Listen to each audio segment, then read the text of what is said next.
बिस्मिल्लाहिर्रहमानिर्रहीम। आज का हमारा लेक्चर है सेक्शन 83 पाकिस्तान पिनल कोड यानी पीपीसी। प्रीवियस लेक्चर में 82 सेक्शन पीपीसी ये कहता है कि 7 साल से कम उम्र के बच्चे के कोई एक्ट जुर्म नहीं हो सकता। सेक्शन 83 उससे मिलता जुलता है, लेकिन इसमें थोड़ा सा डिफरेंस है।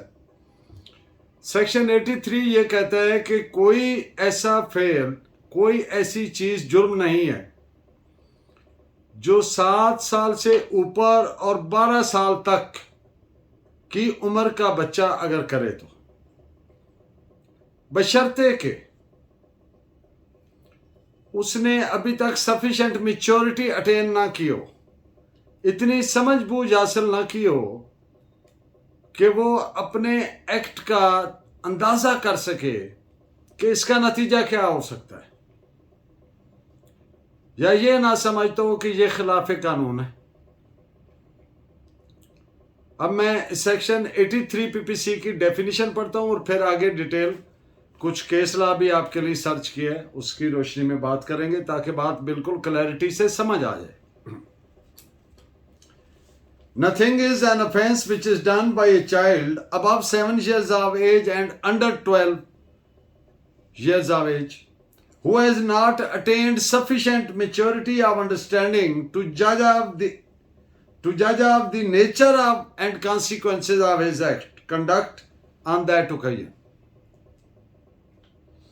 यानी कोई भी चीज जुर्म नहीं जो 7 साल से लेकर 12 साल तक की उम्र के बच्चे ने की हो, जिसने अभी मुनासिब या काफ़ी ज़हनी पुख्तगी मैच्योरिटी ऑफ अंडरस्टैंडिंग हासिल ना की हो,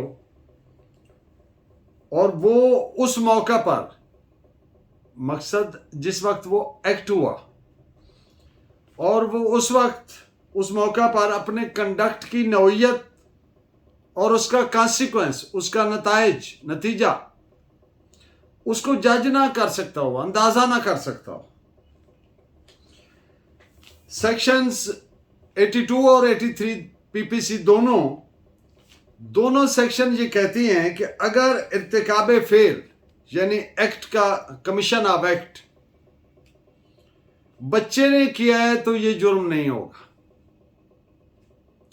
इन दोनों में मामूली सा फर्क है। वो क्या है? सेक्शन 82 के मुताबिक कोई भी फेल जुर्म नहीं बनता अगर इर्तिकाबे फेल कमीशन ऑफ द एक्ट 7 साल से कम उम्र के बच्चे ने किया है। एक बात, सेक्शन 83 पीपीसी क्या कहती है कि कोई भी फेल जुर्म नहीं बनेगा अगर इर्तिकाबे फेल 7 साल से 12 साल तक की उम्र के बच्चे ने किया हो, बशर्ते के बच्चे ने अभी इतनी ज़हनी पुख्तगी या सूझबूझ हासिल ना की हो कि बवक्ते इर्तिकाबे फेल उसे अपने फेल की नौइयत, नेचर और उसके कॉन्सिक्वेंसेस, नताइज, उनको जज ना कर सकता हो, अंदाजा ना कर सकता हो। अब बात ये है, ये जो मैंने बात अभी 82 और 83 की इस पे एक जजमेंट नोट करें। AIR 1919 Bombay 173। Onus to prove, बारे सबूत, प्रोसिक्यूशन पर यह लाजिम नहीं है कि वो पॉजिटिव एविडेंस दे इस बाबत, इस फैक्ट को साबित करने के लिए कि बच्चा काफी समझदार था, सूझबूझ वाला था। He had already attained sufficient maturity to understand the consequences of his act। ये नतीजा निकालने के लिए कि क्या बच्चे में इतनी समझबूझ थी या नहीं, ये क्वेश्चन ऑफ फैक्ट है। तो ये परमिसेबल है ये नतीजा निकालना कि तमाम facts and circumstances of the case, तमाम हालात व वाक़यात को कंसिडर करने के बाद ये फाइंडिंग दी जाए, इस नतीजा पर पहुंचा जाए और इसको डिसाइड किया जाए कि that whether the child had attend sufficient maturity और नॉट। तो इस पॉइंट पे दो जजमेंट्स आप नोट फरमाएं, PLD 1949 Lahore 372 and AIR 1949 Lahore 51। अगर सेक्शन 83 की एक्सेप्शन पर रिलाय करना है, इनिसार करना है, तो फिर डिफेंस पर लाजिम है, यानी मुलजिम पर लाजिम है कि वो स्पेसिफिकली ये प्ली ले अपने डिफेंस में और फिर इसको बाकायदा प्रूव करें इन अकॉर्डेंस विद लॉ। तो इस पॉइंट पे जजमेंट नोट फरमाएं, PLD 1949 लाहौर 372। उम्र के अलावा अगर स्पेसिफिक प्ली ली है तो एक बात यह भी लेनी है, मुलजिम पर लाजिम है कि वो सूझबूझ समझबूझ की नापुख्तगी, इमेच्योरिटी, इसको भी स्पेसिफिकली अपने डिफेंस के तौर पर ले। अब एक केस के कुछ फैक्ट्स है। एक 7 साल का बच्चा है, ये ज़हन में रखिए कि सेक्शन 82 कहती है 7 साल से कम उम्र का बच्चा, और 83 कहती है 7 साल से ऊपर, 7 साल और इससे ऊपर, लेकिन 12 साल के नीचे। अब केस के फैक्ट क्या है? पूरे 7 साल का बच्चा है, हाथ में छुरी लिए, धमकी आमेज लहजे में बढ़ता है और कहता है कि मैं तेरे टुकड़े कर दूंगा, और फिर छुरी मार के जख्मी भी कर देता है। तो कोर्ट ने करार दिया कि ये बच्चा इस एक्सेप्शन के तहफ़्फ़ुज़ का हकदार नहीं है, इसलिए कि he has attend sufficient maturity to जज the consequence of his act, कि वो अपने जो फेल है उसके नतीजा को बखूबी समझ रहा है।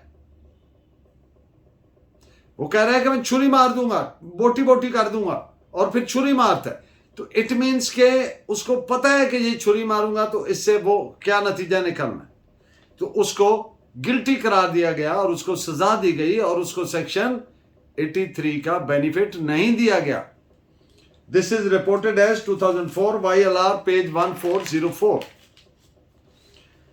अगर इर्तिकाब फेल के वक्त बच्चे की उम्र 12 साल से कम है, फिर ये लाजिम है कि क्वेश्चन ऑफ गिल्ट जो है, मुजरिमियत का जो सवाल है, मेंजरिया का जो सवाल है, गिल्टी माइंड का, उसको एसरटेन किया जाए, डिटरमिन किया जाए, तयन किया जाए उसका।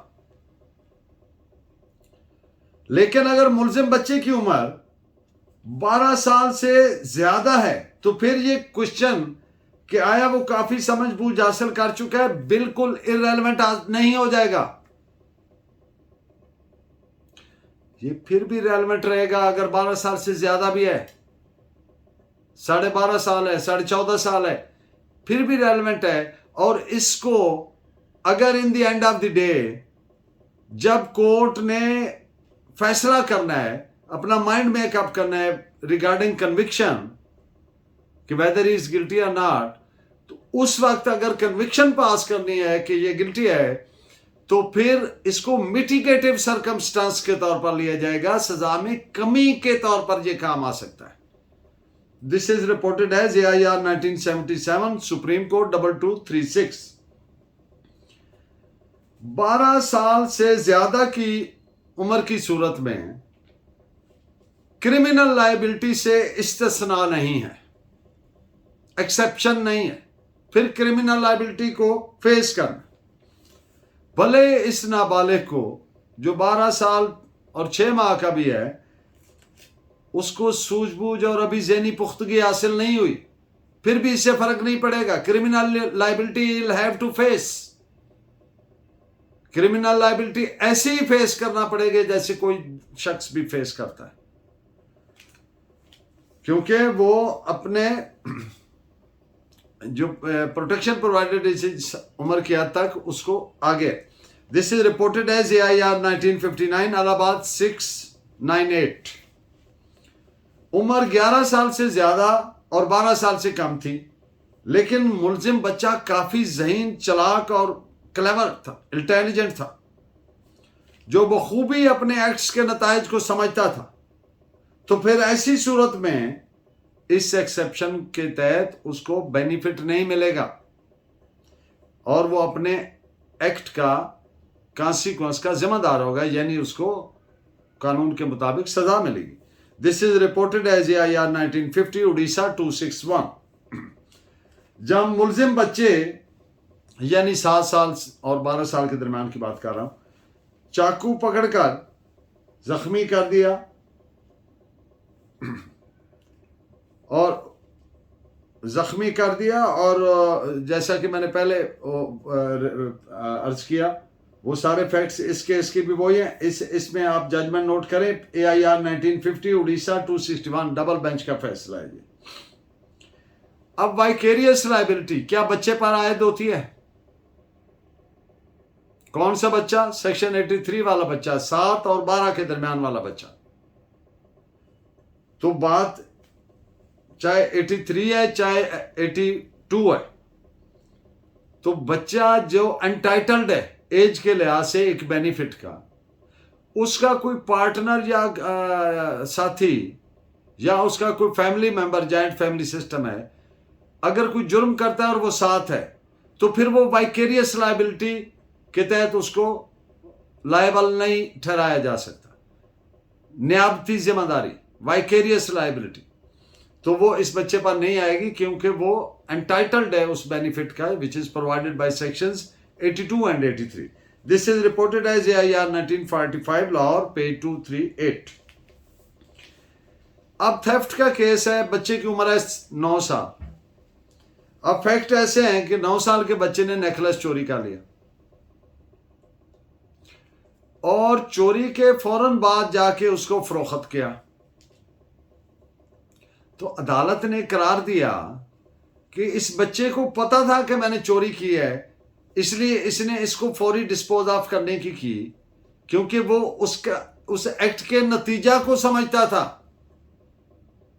लिहाजा ये काफी समझदार है, इसको इस सेक्शन का तहफ़्फ़ुज़, प्रोटेक्शन, एक्सेप्शन के तौर पर नहीं दिया जा सकता। तो इस पे रिपोर्टेड जजमेंट है ILR 6 Madras, page 373। Rape cases, जना बिल जबर, इंग्लिश लॉ के तहत 14 साल तक की से कम उम्र का बच्चा रेप का जुर्म नहीं कर सकता, लेकिन जो पाकिस्तानी कानून है उसके तहत मामला कुछ इस तरह है कि हर केस के अपने पेक्यूलियर मखसूस हालात व वाक़यात के मुताबिक देखकर फैसला किया जाएगा। एक बात, मसलन 12 साल का बच्चा गो फिजिकली रेप नहीं कर सकता, लेकिन वो अटेम्प्ट टू रेप में उसको सजा दी जा सकती है, उसका गिल्टी अगर पाया गया तो। अब 3 दफात हैं जिना हदूद ऑर्डिनेंस 1979 की, section 7, 12 and 18।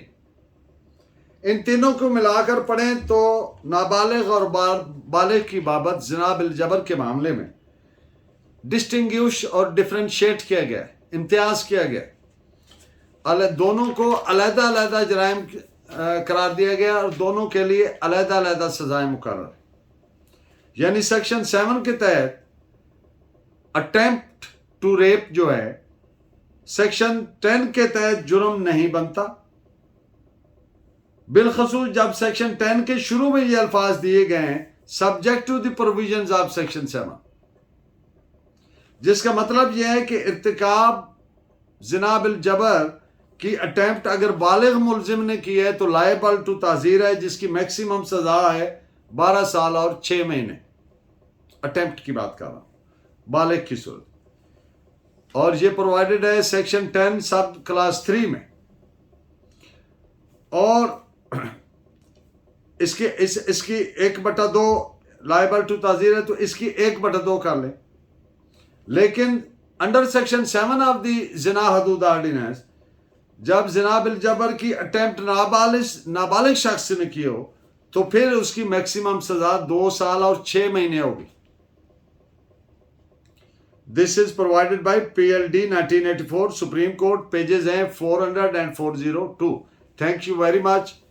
Keep watching and guiding me by your valuable comments. Allah Negeban.